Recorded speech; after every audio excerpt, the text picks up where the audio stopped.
brother. It's real talk. You don't never miss the talk because you always want to know what the tea in talk. The tea in talk. Exactly. And this is a space where we hold current and relevant every week. So everything that coming at you is real. Everything coming at you is You sure? real. Real? How real? It's all real, brother. Real. This ain't fake news. Bill. This ain't counterfeit news. Ain't nothing fake about this, brother.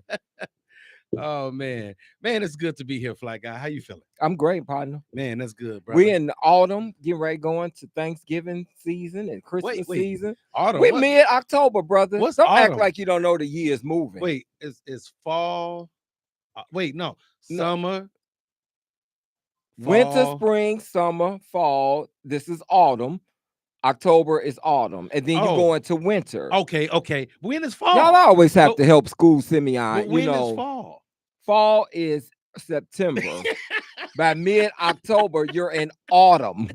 when the leaves turn orange, brother, that's autumn.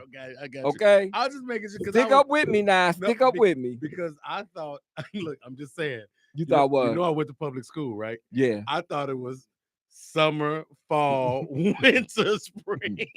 No, it's brother. Actually 5. It's actually no. And you know, Shad City is all seasonal. All season. But so you know the weather. But the weather has been really good. I will say the weather has been really good, and that is a fact. Man, there's been a lot of things going on, Fly Guy. I think one of the are we gonna talk about? Well, maybe I can just bring it up now. Oh no, I see it. No, I see it. It's the first thing. So it's obvious that Simeon does not proofread the script for the show if everybody has already seen. Are we gonna talk about? I see it. It's on there. Okay. Well, so how prepared are you, brother? I don't have my glasses on. I was rushing and I forgot my glasses. You cannot have a Simeon Henderson show without the Fly Guy. Everybody, definitely, you cannot always know you that. Cannot, and that's why we are a team. When I drop the ball, he picks it right up and make sure I get back on point. That part right there. That's my brother from another mother. So look at Earl passing them glasses, y'all.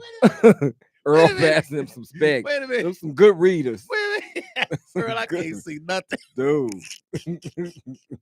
Earl, I can't see. 80-40. 80-40. But getting into the topics for the evening, everybody, welcome to Real Talk. This is a space and place where we hold current and relevant.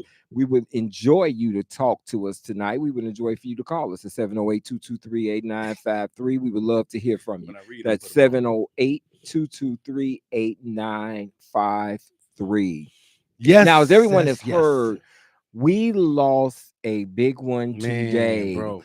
Grammy award-winning singer, R&B soul powerful singer, none other than D'Angelo, the brother who brought us Brown Sugar and put neo soul on the map.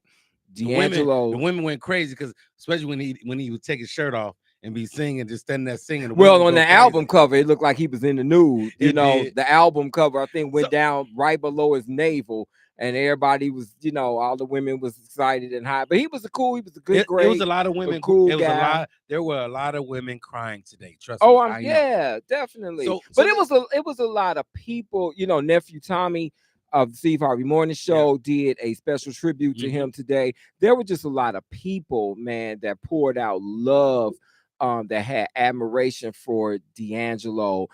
D'Angelo has a son with late singer Angie Stone, R&B diva.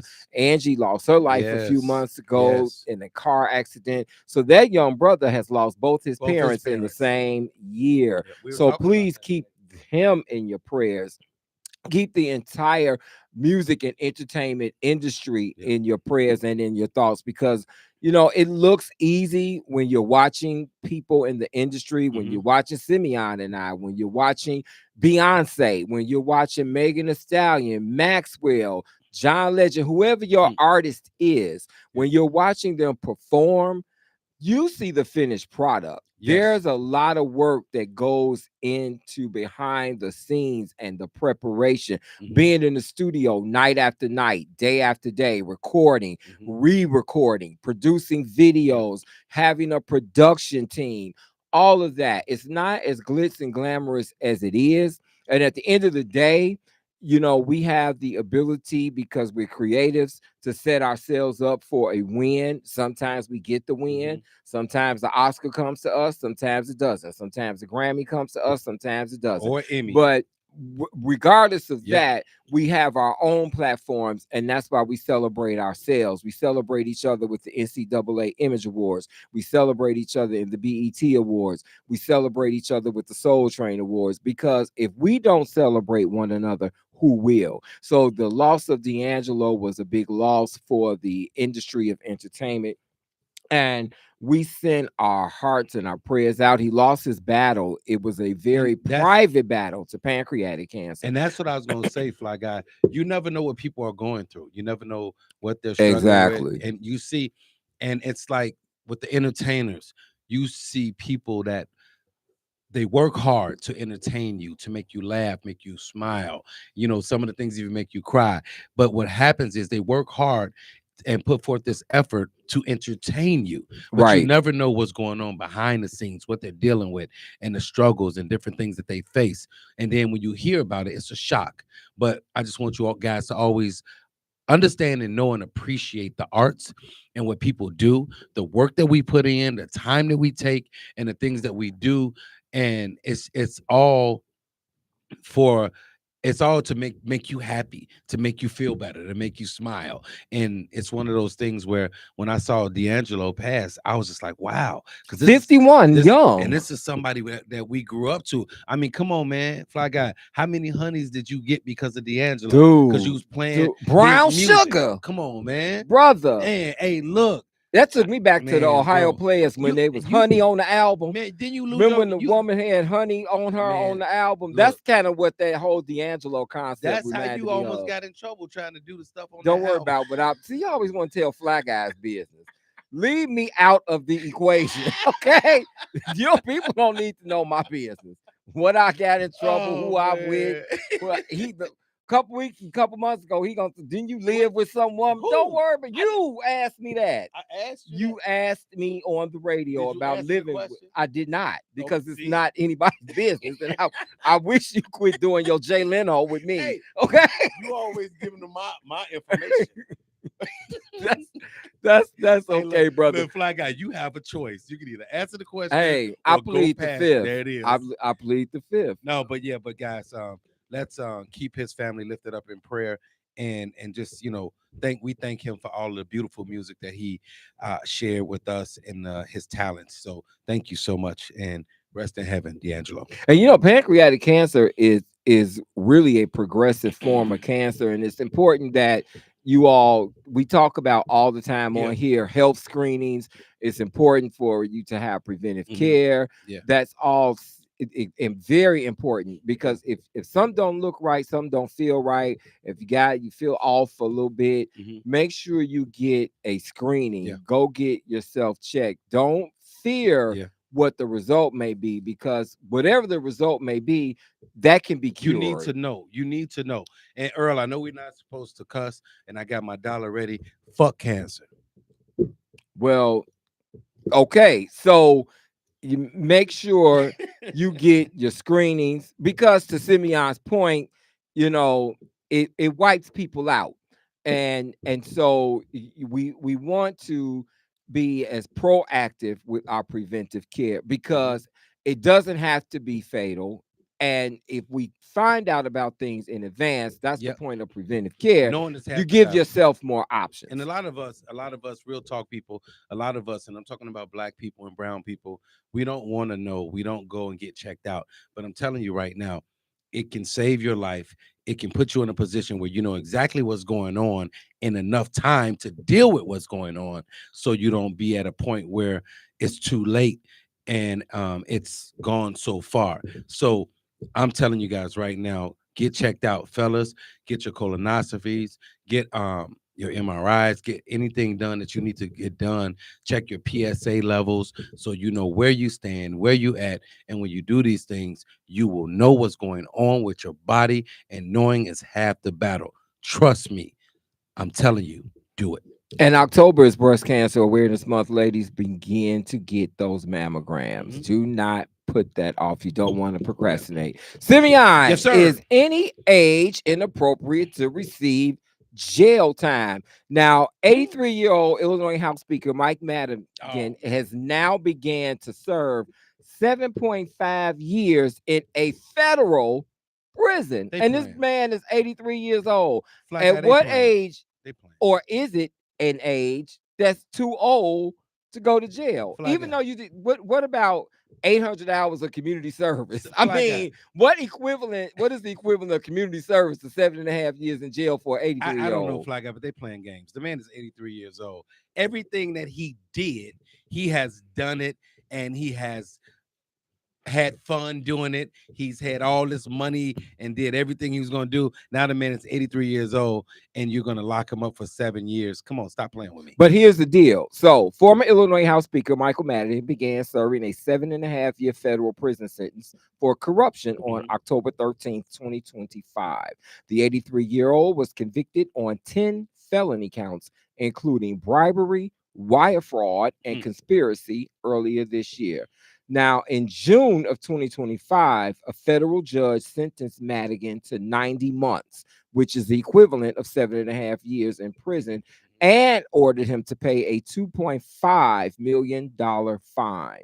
The judge noted Madigan's age and lengthy public service, but stated, that means that he acknowledged that, recognized it, but stated it was outweighed by the seriousness, the severity of the crimes, and his apparent lack of remorse. Madigan was assigned to a minimum security federal prison camp in Morgantown, West Virginia.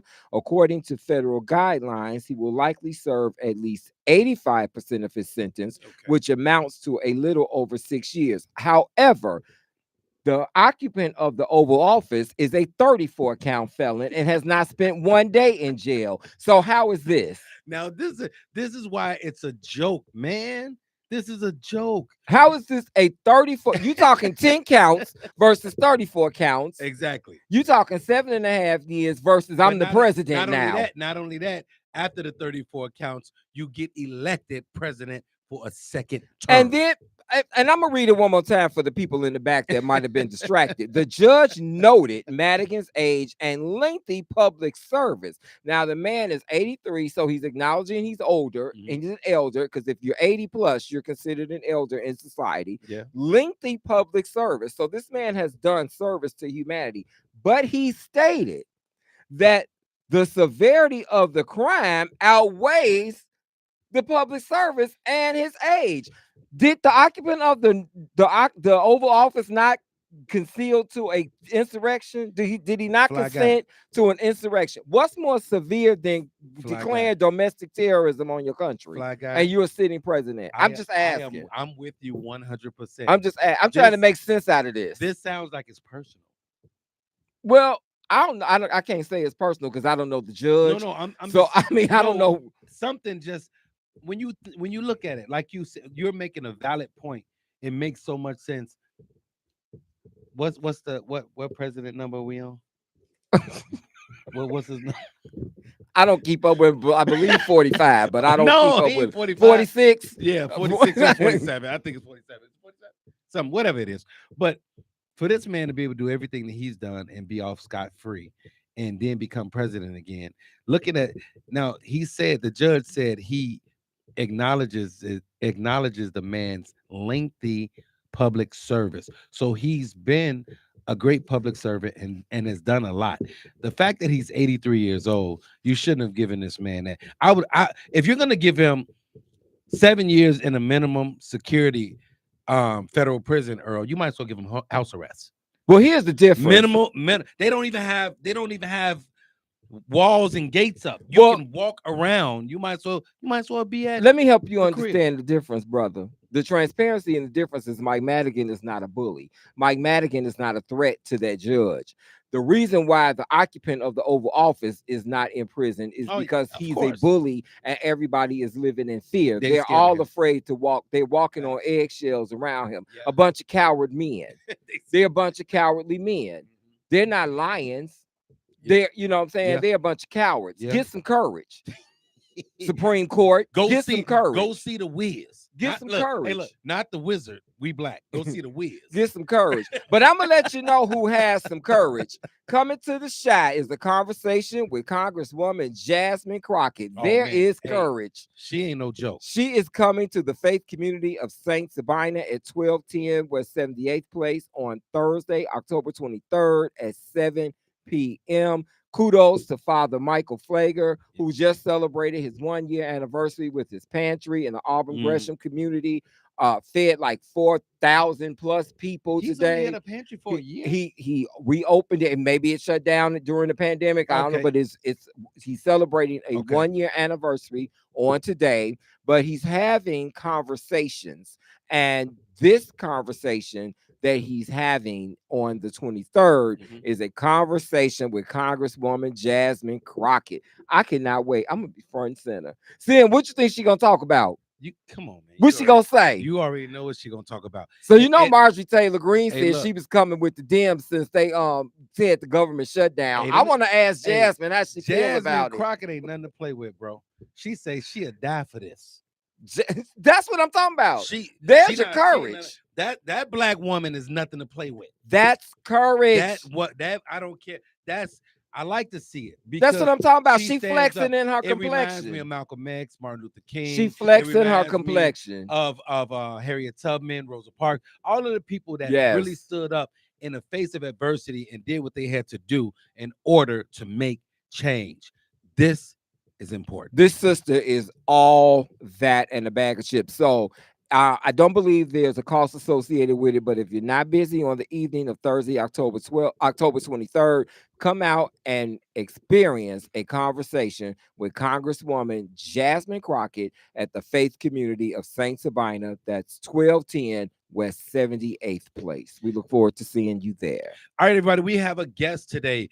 This guest is actually going to be a call-in guest. We're going to talk to him. He is let me bring him in. Hello? Hey, is this Chris? Yeah, this is.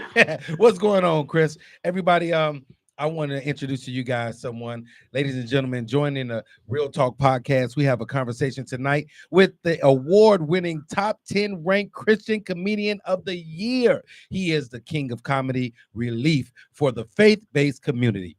Proverbs 15:13 in the NIV says a happy heart makes the face cheerful, but heartache crushes the spirit. And he is a Christian comedian, Chris Wineland. Chris has a family. He has a family-friendly stage presence, known for showcasing humor that is accessible for all ages. Chris is the example of why comedy is valued and appreciated in the church today. And we know we need to laugh. You see some of the funniest things in the church, I ain't gonna lie.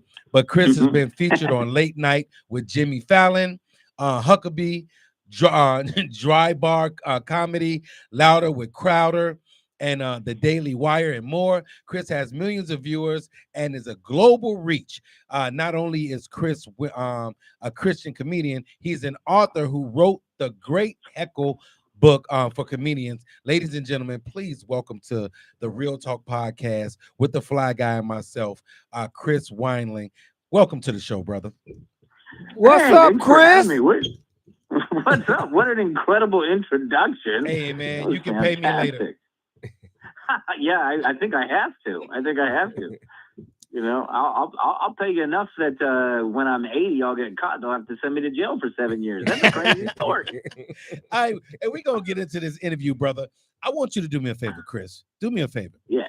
You know, it's a song that said, we want to go back in the time. And I want you to take us back 18 years ago, brother. How did you get started in Christian comedy? Man, you know what? I actually got started at a comedy club. My mom made me do it.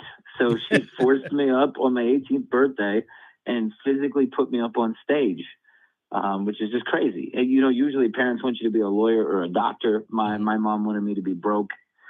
And so like, all right. Hey, I got a question. Was your mom a black lady? Because you said she just went, actually, boy, get up there and crack jokes. very much. That's what happened. She was like, just get up, go tell jokes. It's happening. That's awesome. So, Chris, Fly Guy here, talk to us about your evangelism approach with converting performers and building the kingdom of God. Yeah, man. So I tell jokes, and then I hope people understand that, you know, that they should come to Jesus. So how do you tie that together? How do, you know, in the middle of, you know, humor and joking around, how do you intertwine the seriousness of people understand they need to have a relationship with God? Right. No. I totally get it. And I agree. I love that. So what I kind of do is like, and this is where I love is, you know, you've known there's so many different incredible Christian comedians out there. And, you know, a lot of them will talk about the culture of Christianity, the culture of church going. And where I kind of like to lean towards is more about the truth of a human being, so that any person can come into my show and be like, oh, I relate to that. I relate to parenting, or I relate to, you know, I talk about overeating issues that I've struggled with. You know, people can go, okay, I relate to having a control issue sometime and working through it and everything. And so it all is what I would like to call like testimony comedy. Yeah. So it's like I'm sharing my testimony, but it's all driven by jokes. So you don't even realize that I'm telling a testimony of the Lord, and then at the end you go, "Oh wow, okay, that's cool. That's the plan." That's what's up. So backing up on that, when you talk about family, right? We know, and I know this, as you know, I started in comedy and I still do comedy. When I host, I have to be witty and be ready to tell jokes or whatever have you, you know, and you know, I'm pulling on your coattail as well for that. But when you talk about family, tell us about the involvement of your family and their role in your ministry of comedy. Yeah, I've got my wife and I got 2 kids, 6 and 2. So that's kind of like, that's the ages, you know, and we're all a team when it comes to this. We kind of, I decided, I mean, me and my wife both decided, when her and I first got married, I realized how funny she was. And she was a little funnier than me, actually. And I was a little kind of upset about it for a second, you know. But then I was like, hey, you know, she kept throwing out jokes like, hey, you should add this to your set. And I was like, no, I write by myself. But then I started to realize, like, actually, that's a good joke. So then I used the jokes. And so I would say about a year into our marriage, I was like, you know what? This isn't a me thing. Yeah. This is a we thing. And so then her and I started to write. And now my 6-year-old son, this summer, we were on tour all across the country. And I had him, he asked me, he was like, I want to do comedy. So he gets up and he tells like a simple joke, you know, and it's very good, very funny. So it's like, we've decided, you know, this is going to be a family thing. So I think, you know, you try to share a vision to people in church, and might as well share the vision at home first. And that's kind of exactly what we're doing. Thank you, brother. That's awesome, brother. Now, you are an author as well, Chris. You wrote the book, The Great Heckle.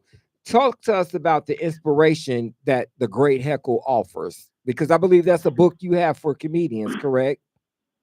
Yes, yeah, that's correct. I have 2 books. I put The Great Heckle out a few years ago, and we put that in comedy clubs, in green rooms, and we actually launched a ministry called Green Room Ministry, based with this book, and it preaches the gospel using the lingo that a comedian would use. It talks about how, you know, Jesus was heckled more than anyone on the face of the planet. So because of that, you know, we're able to write this book. It's got John the Baptist and Jerry Seinfeld all in the same book. Oh, wow. So it's very unique. Yeah. It's now, see, that's read. Different. John the Baptist and Jerry Seinfeld, a tag team. Hey, that's why we got along so good when we first met, Chris, right there. And it's one thing. Exactly. And I'll say this, Chris, isn't it so funny how as men, we have to learn how to listen to our women and what they're saying, you know, and it's not that, and it's not that we don't trust them or believe them, but being who we are, we always think we know what the hell we doing, don't we? Oh yeah. But we really need their help. No, seriously. And it's everybody's just kind of used to, oh, I'm gonna do it myself. Yeah. But it's like I'm at a place where I'm like, nah, I don't want to do it myself. A team is a tough thing to overcome, brother. And let me ask you this: how does it feel, man, to be ranked in the top 10 Christian comedians today? How does that feel? That was cool. I still am trying to figure out how that happened. No, I'm just kidding. Being funny. Yeah. No, it's, you know what? It's been almost 2 decades now of doing stand-up. And originally I didn't want to perform in the churches. And I loved attending church. I loved, preaching at church, but I just didn't know. It's like, is there a place for comedy in a church? And churches just kept inviting me. And so I was like, oh, okay, well, and I just kind of am like the same stand-up that I do at clubs, and it works for both, That's because, the heathens go to church too. Yeah. No wonder that's right. Well, you know what I mean. The sipping saints. No. Well, you know what? This is actually what inspired our me and my wife. We just published the book this week called Pastor Jokes: The Good, the Bad, and the Holy, and it is just a joke book for pastors. And we've traveled the country. We've been to hundreds of churches, and every pastor has their own token joke, like their own jokes that they love to say all the time. And we're like, okay, yeah, like that one's decent. It's kind of funny, whatever. But then they had that's all they have. So it's like we started to write and compile and take old jokes, refresh them, and rewrite them, and then we created this book, and it's doing really well, and we really enjoy it. Yep, and I'm enjoying the book so far. And pastors, everybody know preachers think they funny. I come from over 100 years of ministry. My great grandfather, both of my grandfathers, my uncle. What I do is ministry. So you actually have to be witty when you're preaching. Fly Guy. Yeah, you do. You have to be funny, because people can be unforgiving, even though they want to hear the word of God. They really want to be entertained. Well, in church, you can have, people find church, or think, I should say, that church is very stoic and non-flexible, and you can enjoy going to the kingdom of God. There is joy in that, and joy comes in different forms and different layers. It's not where everything is so rigorous, and if you smile, that your face is gonna crack. It says in the Bible, there's a time to laugh. It's not that. But Chris, you touched briefly about Green Room Ministry. So talk to us about the ability of your ministry to influence the influencers. Come on, Chris. Yeah, no, that's exactly it, is influencing the influencers. And this all just started as a form of obedience. I've heard many, many times, it's like, wherever you feel a need is, if you feel that there's a need somewhere, maybe you're the one who's supposed to start filling that need. And we decided, you know what, we're going to do. That's why I wrote that book, because I would be headlining at clubs, and then I would, behind the scenes, these comics that would stay with me all weekend, they would ask me about my life, and I can't help but talk about God and talk about Jesus in my life. So it's like I share my testimony, and they're like, wow, that's great. And then, I would give them a little Bible, but it's not like, it sounds weird, but like they get that at the hotels. They have access to it.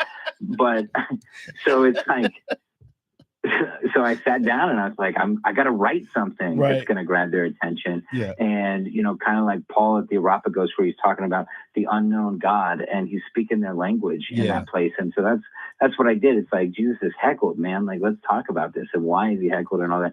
So that's kind of like where we went. And so now what we do is, our goal is to help entertainers or comedians. There's tons of entertainers across the country, and comedians is that one little section that has statistically been proven to be more depressed and more addicted to things. And so nobody's reaching out to them, because they're funny. Everybody thinks that they're pretty good. But if we know anything from Robin Williams and a million other comedians, is like, deep down, so many of them, they go to their hotel or they go at home at night and they're completely distraught. And so what we did is, right now, the ministry's been going, we just launched in January, and we're putting these books in green rooms, And right now we're in 4 clubs across the country. We've reached over 400 comedians for the gospel and given these resources out. And that's just phase 1. That's just the start of it. Oh man, that's awesome, brother. I appreciate that. And that's it's so needed. And because like you said, you never know, even with the comedians who, and you hear a lot of jokes that comedians tell. And I know this from doing comedy, and you know this as well. A lot of jokes come from real life experiences. So when you're laughing, you know, you never know what really happened or if that happened to that person. Well, who better to make fun of than yourself? Exactly. Oh yeah, yeah. Exactly. Yeah. So no, I've worked with comics who, like, one guy looked me straight in the eyes, and he was about to do a pack show, and right before he got up on stage, he's like, "Yeah, I left my wife's my wife and I were arguing to come here, and she said that was the last straw." He's like, "We're getting a divorce," and he was devastated, and he just walks up on stage and slays. He just does so well. And it's like nobody in that crowd except me knew how hard of a time he was having then and there. Yeah. Wow. So that's awesome. So Chris, how have you ever thought about, or have you ever considered also doing secular comedy? It's just a question. I know the answer to it, but I want the people to hear what you have to say about this. Well, gospel artists sing secular music too. See, I knew he's gonna say that. We're not talking about your cousin. Everything starts in the church. Hey, look, who is that? Marvin Sapp. If I was an R&B singer, what if you don't sit your butt down somewhere and go praise the Lord and stay in your lane? But have you ever thought about doing it? Yeah, do you mean like dirty comedy or just like Well, no, it don't have to be dirty. Well, if it's secular, that don't mean it has to be dirty. If it's secular, in my mind, it's dirty. Right. I'm just saying. No, it doesn't have to be dirty. It can be okay. You can, like you Will don't have Smith to cuss, was a rapper, but he wasn't a dirty rapper. Yeah, but he still talked about big booties and slapping it. Right. Okay. Well, Chris, would you consider doing secular comedy? It's real talk, Chris. All right. So here's the line. So I think I already talk about like what you might say secular stuff. I don't talk about booties, but as what you were just saying. But I literally, the majority of my material is about all different generations and the types of jeans people wear and cars and running out of gas and like all of that stuff. It's for anybody. It just so happens that the thing that's underneath me that is more passionate than anything in the world is the gospel. Okay. So I really I headline comedy clubs, and I don't put it up on stage if I'm doing a comedy club that I'm a Christian. But when I get off stage, people usually, either they'll follow my social media so they know it. Like I just did a show in Minnesota last weekend, and while I was up there, I just did a normal show, and this person goes like, "Wow, that was really good," and the other person's like, "Yeah, you should hear it. He talks about Jesus all the time on his social media." So it's like she totally called me out there, but it was fantastic. But hey, they following, but the thing is, even if you don't talk about Jesus the whole time when you're doing your comedy, your set is clean. You're not up there cursing and you're not being disrespectful. Right. So it still lines up with your brand and who you are. And I think that's important to stay, true to who you are. Exactly. Now, before we let you go, Chris, I want you to tell our audience about your year-end show in Naperville, because you have a December 5th show, I believe, coming up in Naperville and at Village Bible Church. We'll be there. So we want you to talk a little bit about that and tell everyone your social media handles and what they can look out for next with the top 10 comedian of the year, Chris Wineland. Yeah, definitely. I appreciate that. Well, the first thing I would say is if you go onto either chriswineland.com or amazon.com and type in Chris Wineland, my brand new book, Pastor Jokes, is out right now. It just reached #1 in new releases for joke books, and it is rising to the top. So I would greatly appreciate support, and I thank everybody that has been grabbing this book. This has been a really fun, labor of love that we've just been doing for this book. And so like that's a big thing. We'll also have hard copies at some of my upcoming shows, including the one that you just talked about, December 5th at Village. And it's a really fun concept that we have started, and it's It's Christmas cookies and comedy and carols. Okay. So anything that starts with a cuss sound basically is like it's Christmas, and it's cussing in it. There's that secular comedy. No, I guess. All right. Yeah, you got me. You said no. You say anything with cuss. Okay, not anything. Never mind. I'm quickly backing out of that. No, but it's just really fun. It's a fun time. We have a few other shows and a few churches that are currently booking for this Christmas event. And it's all throughout December, but that is the big one that we're going to be doing. So we're really looking forward to it. And I put my tour dates out regularly. So we're still about to drop some more, which will be fun. Well, thank you so much, Chris.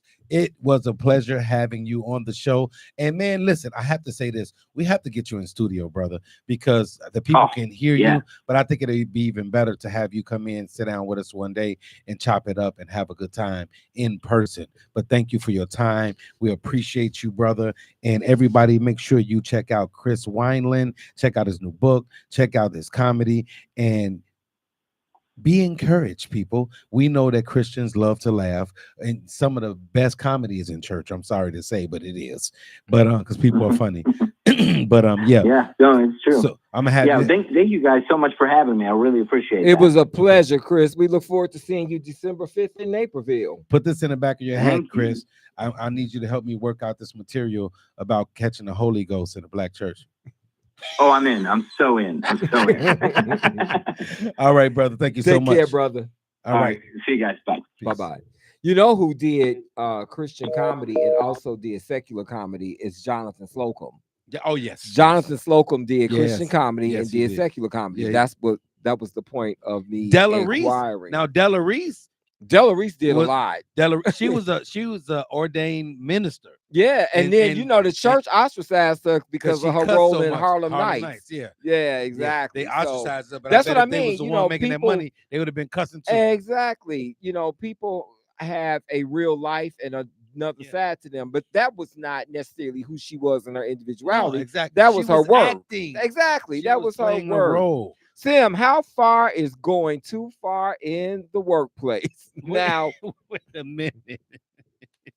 We have some interesting things that have gone on in the workplace. One of the things that has happened is an employee eats 32 vending machine items for charity. Now, this is for charity. A juvenile probation officer ate one of every item in a county courthouse vending machine in one day. She consumed more than 7,000 calories and more than 300 grams of fat. I got this exactly for you, the workout guru.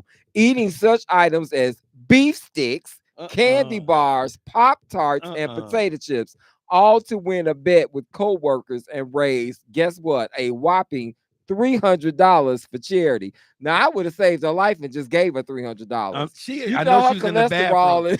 And I know she was in the bathroom for a long time. 899,000. We're gonna call her sister backed up. Cola wars get physical as Pepsi worker attacks Coke employee. Come on, man. 2 employees from the rival companies got into a tiff over shelf space in the aisle of a Walmart in Indiana. The Pepsi worker allegedly assaulted the Coca-Cola employee, hitting him in the face, giving him a black eye and breaking his nose. Police say the 2 were also accused of trying to run each other over with pallets full of soda bottles. Can you say doing too much? Dude, here we go. Number 3. After 2 men robbed a Domino's pizza delivery woman, one of them called the victim from his cell phone to apologize and asked her out for a date. I'm not playing. Dude, check this out. Southwest Airlines. You can't leave Southwest out of the equation. Southwest Airline employee tells a passenger her outfit won't fly.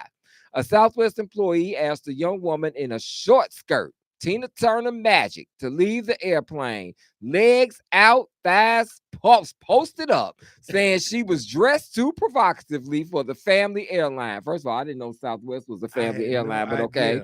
The young woman was eventually allowed to complete her trip after covering up. On her return flight, she came home with no problem in the same outfit. Isn't that some type of lawsuit? Dude, deputy nabbed twice for DUI by her husband. Now, this is deep. An off-duty jail deputy was pulled over and charged with driving under the influence by her husband. Now, I don't know how they slept together that night. A fellow deputy, she supposedly left before he could give her a breathalyzer test. So he pulled her over again and called for backup. She was placed on administrative leave. Workers killed after seeking raises. A car dealership owner killed 2 employees because they kept asking for more pay. The employer told police he was having financial problems and was under a lot of stress. Now, I'm not making this up. I'm not making this up. Last but certainly not least, drive-through dispute gets suspect jail food. Workers at a Burger King in New York got into a dispute with the customer after he refused to turn his music down while ordering at the drive-thru. Remember to send me out the next time you go through Sonic. The customer grabbed the restaurant's manager, tried to pull her through a window, and then attempted to run over a worker who came out to help the manager. I can't make this up. I'm just saying this is just ridiculous. I cannot make this up. What's even more ridiculous is that they actually put this stuff in the news. It's because it's news. It's newsworthy. It's newsworthy. Okay. I want to meet the woman that ate all them chips and for $300 charity. I want to give her an Alka-Seltzer and a Sprite, 7-Up. Oh my God! And I want to give her some new underwear because I know she was in the bathroom. That when I saw that was hilarious, brother. And there was more. I just shared a few. It is now time for the person-to-person segment. This is the time of the show where we create a situation. See, it's messy. See, he always want to read when it's messy. Where a situation is presented to us. No, go ahead. No, you read now. You read better than me. A situation is presented to us so that we can offer our advice and expertise to help bring a resolution to a created problem. On deck tonight. Good day, Real Talk. Fly Guy and Simeon, I really enjoy listening to the show. It's always on point. I'm not sure how you guys determine which letter you're going to read during the person-to-person segment, but I hope you find my letter worth acknowledging. I could use some advice. I'm not satisfied with the intimacy in my relationship. The guy I'm dating is a total gentleman, but he's not very experienced, and I don't feel I should have to be the teacher. This is the first guy I have been involved with who is unskilled with how to satisfy a woman. Oh my God. The first time I thought he was just nervous, but after a few additional attempts, I'm convinced this brother just does not have it. Real talk. I know that intimacy is not the only factor to a fulfilling relationship, but it's an important factor for me. Keeping it 100, my urges are in high gear. What should a sister do? I don't want to damage his ego, but I'm realizing a platonic friendship might be the best I can offer Mr. Nice Guy. No pun intended. Real talk. Help. I need gentle words to express how I feel without damaging his manhood. Signed, trying not to creep. Wow. So in other words, she a freak and he ain't. Well, okay. Now why she got to be a freak? Because she got urges. You just people are human. People have urges. You just read the letter. But I'm not gonna put an adjective on the woman. She just said, "Well, what's she gonna creep?" She didn't say she. No, why no. Creep? See, why she not gonna teach him? Look, why she got to be the teacher? First of all, this brother. First of all, he probably inexperienced. She said he inexperienced. Exactly. That's clear and evident. He's a nice guy. What do they say, Earl? Nice guys finish last. The man is a nice guy. He's a nice guy. He treats you well. So why won't you be willing to tell him what you like? Because I think that's an advantage. Okay. You can teach him what you like. Okay. Now, I will say this. I think that what you're describing has its place when you're all in on a more serious matter. If I don't know how long these people been in a relationship. listen. Okay. Because what you're doing is putting a obligation on this woman, and she's expecting this brother to have come with something. So if she's accustomed to a man making her feel a certain type of way, Putting that fire out, right? hold on, Okay. because you jumped the gun. No, I She's gotta write this accustomed down. to a man making her feel a certain type of way. Okay. The average woman at a certain point in their life, we ain't kids. Right. So she's expecting this man to have had some experiences. Okay. So she don't want to be the teacher. Everybody ain't a hoe. That don't mean she that hoe. That Yeah, don't mean that. a lot- because hey, you got experience don't mean you a hoe. Yes, it does. That because means the woman it- got experience don't mean she was the most promiscuous girl in the class. in order to have a lot of experience, you've had to have a lot of sex. She didn't say she had a lot of No, experience. she She said said- this is the first guy. Listen to me. Listen, She okay, said this is the first guy she was been with that was unskilled. That she didn't say, I've been with 20, 30 men, and this brother right here ain't meeting the point. She didn't say that. Listen. He could have been the third person she ever slept with in her life. So and that don't mean mean she a hoe. And he's a nice guy. So why won't you take the time to try to talk to him? Because everybody don't sign up to be the teacher. Now, when you married and you trying to be creative and you learning how to keep your flame lit because you trying to do what you did to acquire her, then you get into that. No, but if we kicking it, if she's 6 months in and she done gave this brother 2 or 3 attempts at this and he ain't made her toes curl, she gone. Hey man, she gone. Fly guy, everybody ain't a freak like you. Everybody don't know how to do it. Like, see, now this is why I don't ask them to put me in the middle of this. I ain't got nothing to do with this woman and her man, but I'm gonna let you know, baby. You be hula hooping and you gonna run around with Fly Guy, baby. Swish, swish. You better watch Queens of Comedy, baby. Get them hips in order. But I'm just saying, not since you didn't inserted me in it. But but this ain't a Fly Guy situation. Okay. This ain't a Fly Guy situation. I ain't that guy. But however, if the brother is a nice dude, but then you gotta have patience. But that's what I'm saying. This is what I'm saying, Fly Guy. If he's a nice guy, because she keeps saying that, how he's a nice guy. If he's a nice guy, why don't you talk to him, work with him, and try to figure out? Because that means that he's meeting the bill in every other aspect, right? He's just not meeting her with the. But she says intimate. That's a big deal for her. So what I'm saying is, why don't you take all the good things about him and then work on the thing that he's missing it or he's weak at? And then a lot of times, and to her point, we all been young before as men. Yeah. And oftentimes in intimate moments, it becomes about us. And we don't know what to do when we're inexperienced because we have to bring the woman in with us. Right. You see what I'm saying? Right. So with that being said, maybe she could take the time to kind of give him some coaching tips or whatever you want to call it. However, but if this woman is seasoned and she experienced, she looking for somebody to keep her snatched. She looking for somebody that can make her do the hula hoop. That part. she want to keep snatched. She got a rhythm method of her own. No pun intended. You got me on that one. She got a rhythm method of her own. No pun intended. But sister, I would say to you, if you really like the brother, take some time and you got to have that uncomfortable conversation with him and let him know that what he might think he's doing, he's really not doing. Because sometimes we think as men, we think we really putting it down. Women push out 8-pound babies. Man. So we really not doing as much head as the size of Fly Guys. Do you think we're doing something? So with a fedora. They like the woman looking at you like Uchi ouch. You need to she doing her nails. But at the same time. Oh man, that's messed up. Hey, that's messed up if she doing her nails. I'm letting y'all know right now. In that using all those humorous analogies, if this brother is not doing what we think we doing, that's really on the worst case have scenario. Have a conversation, communicate. Communication is the key, and it's because it would be really bad if you left him to be with somebody who fulfilled you sexually, but they treated you less than you're supposed to be treated.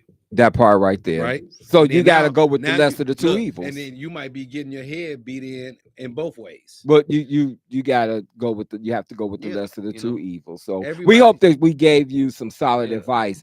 Definitely, patience is a virtue. Be patient with the brother Talk to them. and have the uncomfortable conversation, and then see if he comes around. If he don't come around, then sister, before you creep, then you let him know that he's Oh. got to go. Or Because you can have him talk to Fly Guy. The- You heard what he said. I'm not earlier. a counselor. No, what you said. You said you have call him do Dr. hula Ruth. hoops. Say, I need you to talk to Fly Guy and find out what this hula hoop situation is. So, Simeon, we know that October was Breast Cancer Awareness Month. Mhm. We talked about a lot of things going on this month, but it was also the month of civil rights icon, Chicagoan himself, Jesse Jackson. Yeah. Jesse Jackson celebrated his 84th birthday. 84. Wow. 84 years old. Wow. Now, Jesse Louis Jackson is an American civil rights activist, politician, and ordained Baptist minister. Mhm. Jesse Jackson was a part of the civil rights era led by Dr. Martin Luther King. He was elected to the United States Senate in 1990. He founded Rainbow Push, once Operation Breadbasket. He participated in the Selma to Montgomery marches organized by James Bevel, Dr. King, and other civil rights leaders in Alabama. Jackson was given the role with the Southern Christian Leadership Conference, appointed by Dr. King. He led the branch of the SCLC's economic arm, Operation Breadbasket, in Chicago. Operation Push was originally known as People United to Save Humanity. On December 25th, 1971, Reverend Jackson changed the name to People United to Serve Humanity. Jesse Jackson is an American icon. On November 3rd, 1983, Reverend Jesse Jackson announced his campaign for president of the United States in the 1984 election. He was the second African American after Shirley Chisholm to mount a nationwide campaign for president in the Democratic Party. Jesse Jackson is an alum of the historical HBCU, North Carolina A&T, and he is a proud man of Omega Psi Phi Fraternity Incorporated. So we just want to take a moment to shout out and salute Reverend Jesse Jackson. On October 8th, he turned 84 years old. Keep hope alive. I took a picture with Jesse Jackson last year. Oh, good, Yeah, good. So but you know what's it's so tripped out to see. I remember seeing videos of him, and not only seeing videos of him, but even I did a piece for Operation Push. They still run it, and meeting him and talking to him, but then seeing him in his later years, well, you know, he really doesn't talk a lot now. Well, he has Parkinson's, so now and he's not well. So it's but we're thankful for the things that he did for. Oh yeah, civil rights struggle icon and civil rights and things like that. We thank Jesse Jackson, and we in for it. Chicago celebrate the Rev. Yes, and he's still here. So you know, we lost all of our people, Martin Luther King and Malcolm X. All that we lost, you know, we lost everybody. He's the only one still here. You know, Well, Sharpton is here. Well, yeah, Sharpton is here. Don't forget Brother Al. Okay. All right. What's happening with the Bears? They won yesterday. Still here. You got to see. messy boots. Hey, what's going on with the Bears? They was able to. Caleb Bears came winning. through. Earl, I don't know if you watch football. I keep telling people, I don't know how, I don't know why, but I do not bet against the Bears because somehow, some way, they find a way to win. Remember I said this last week? You did. They find a way to win. And the good thing about that is they never give up. They never give up. And when you think about it, really in professional sports, it really shouldn't be blowouts because they're all professional. But you always have blowouts. But I say kudos to the Bears. They won the last, 3 games? They started off 0-2, and they won their last 3 games because remember they had a bye. So they're doing good.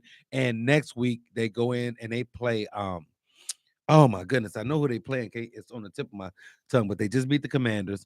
But here, your Detroit Lions. Yay. No, ain't no yay. They lost. They lost, but I'm saying They lost. That's okay. But I had them They're to still win. victorious. No, they lost the game, and I lost money. But talk about that brawl. Did you see the end of the finish? Oh, that was man. Listen. This is a message to black people. Why is it a message to black people? Because there was two black people fighting, and one guy he slapped the guy. It ain't in the like face. white people don't do stuff. No, see, I'm not talking about. Here's a message to black people. Can you let me say what I'm saying, and then you'll get it? Okay. I'm saying I want us to do better towards each other. This ain't got nothing to do with I'm talking about us. Okay. I want us to do better towards each other. That's all. Because you know, and I know that the NFL, the NBA, it's ran by rich white billionaires, right or wrong, right? But who put the butts in the seats? Right. Who brings the entertainment? Who makes? We do. Right. We do. So that's what I'm saying, Fly. No, I get it. I'm saying I want us to respect each other a little more, a little better, and just have a little more couth about what we do to each other.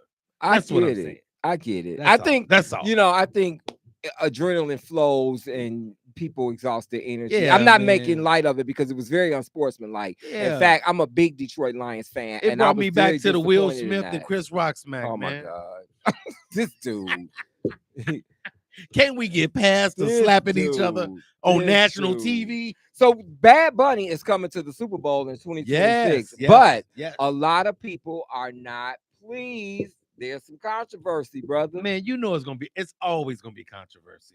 But what's the controversy? Because he's Puerto Rican? Yeah, why? He can be Puerto Rican, he can be black, I don't care what he is. If he brings a good halftime show, that's what matters. They're bringing Ice to the Super Bowl though, because he's performing. It's here. Immigration. The artist once canceled a U.S. tour, citing concerns over his fans might be targeted. However, we can't get away from it. The immigration people said they are coming. Yeah, Ice people are coming because Bad Bunny has a Latino and Puerto Rican audience, and he's singing in Spanish. But he's singing in Spanish. I hope he got his papers. That's all. Bad Bunny performs primarily in Spanish. Yes, and I know this. To do so at the Super Bowl. So Ice is coming for him because they feel like he got immigrants had now, but they gonna come out for the concert. They ain't crazy. If they won't come to work, what makes you think they coming to the concert? I think it's crazy. Simbo, we got 1 minute left in the show, brother. Give us your motivation, my brother. My motivation is this weekend. Go see Brandy and Monica, the So Gone. See, he messy. The boy is mad. No, he can't leave that long. I'm going. I'm going with a bunch of women. Okay. All right. Stay encouraged. No, but seriously though, my encouragement for you today is simple, man. It's be encouraged and continue to walk in faith. No matter what you're going through, what's going on, you need to understand that your faith will carry you through. You need to use your faith, and they say to have a faith as a mustard seed, and a mustard seed is very, very little. But if you have faith and you hold on to that faith, and it can take you through anything. You have to understand and you have to know who you are and whose you are, and no matter what obstacle you face, that you can overcome it. And don't forget that. That's it. Anyone experiencing any form of anxiety, just talk to God, stay calm. It's a lot going on in the world. I know we're all concerned about what the outdoors looks like, but stay faithful and not be fearful. I'm your Fly Guy. We'll see you next week right here at Real Talk. Thank you for joining the show where we feed our brain. See you next time. Waiting on that one that could just switch up the flow. Party every weekend, but still like to smoke at home. Here I am.